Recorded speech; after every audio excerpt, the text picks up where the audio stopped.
because we've kind of been subsidized. We had a rally in the dollar, so even though we printed more money, the money actually gained value, and prices went down, commodity prices fell, a lot of leveraged players had to liquidate their positions, and a lot of companies are going bankrupt, they're selling their inventory, they're slashing their prices.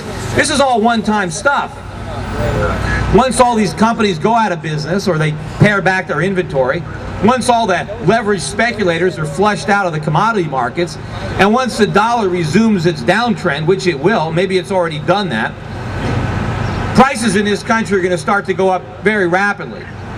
You know, and it was one thing, you know, when people were paying $4 a gallon for gasoline when they still had jobs and a lot of home equity.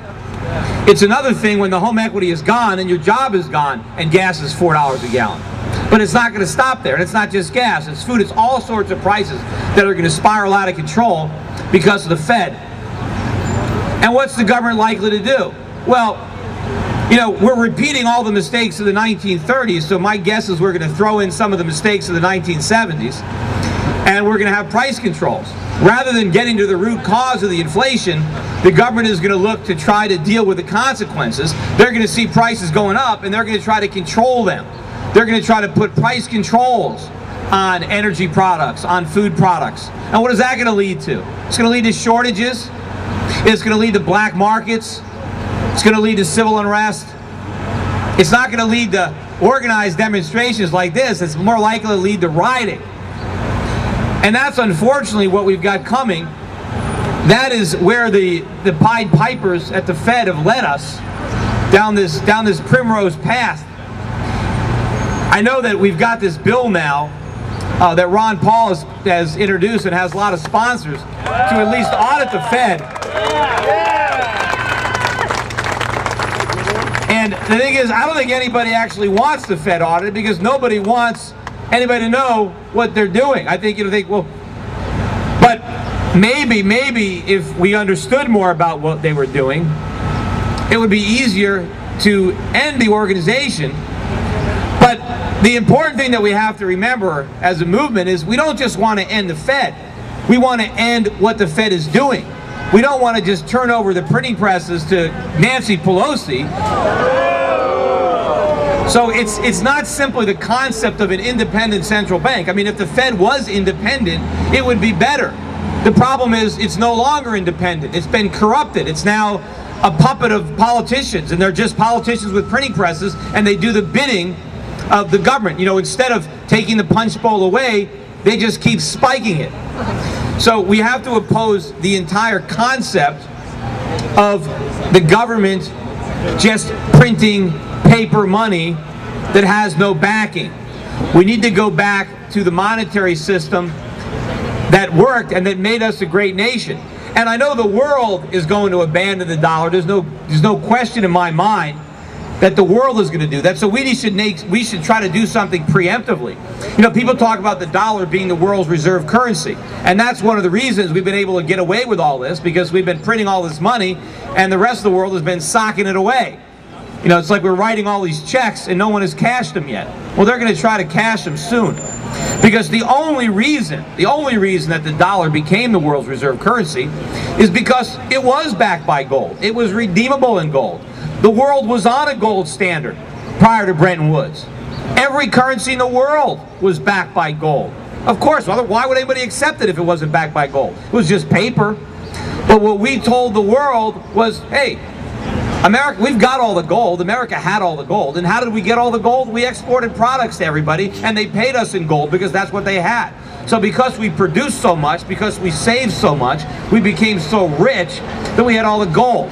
And we told the world, why don't you go to a dollar standard?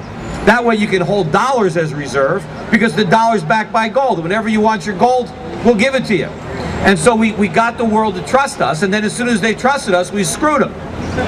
Right? We closed the gold window, because the minute we got the world to take our paper, then we had the Lyndon Johnson, we had the Great Society, we had the War on Poverty, we went to the moon, we did all kinds of guns and butter programs because we didn't have to pay for them, because we got the French, and we got the Germans, we got the Japanese to take our paper. Well, when we closed the gold window, the dollar lost about 2/3 of its value, but for some reason, it still functioned as the reserve currency. But why? I mean, why would the British back the pound with dollars when the dollar's backed by nothing? What's the difference? They might as well have no reserves at all. How can you back one currency that's backed by nothing with another currency? So the world is going to figure that out. And the reason the global economy is in such turmoil right now is because of this system. The reason the world is in trouble is because they loaned us trillions of dollars and they're just finding out that we're not good for it. We can't pay it back. It was all a house of cards.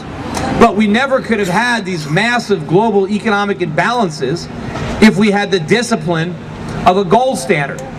And unfortunately, if we don't discipline ourselves, we're going to be disciplined by our creditors.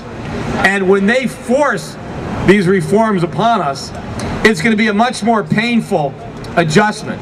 Anyway, I know I've been speaking for a while, so hopefully we could do something.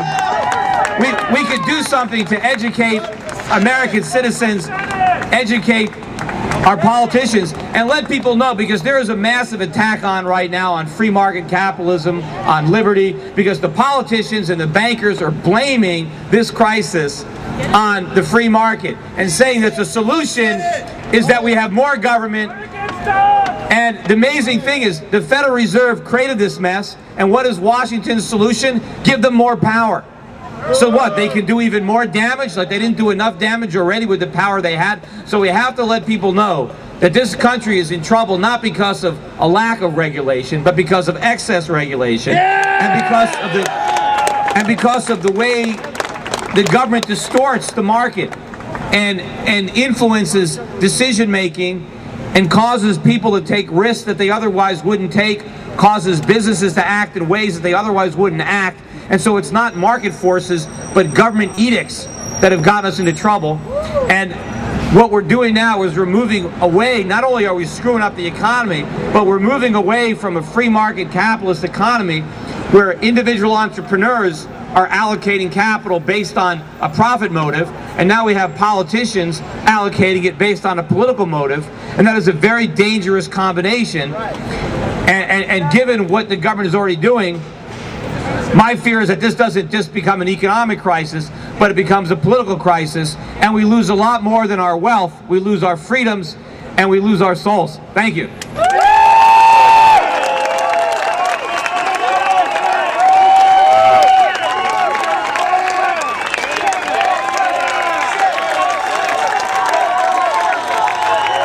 Come on, let's hear it for Peter Schiff!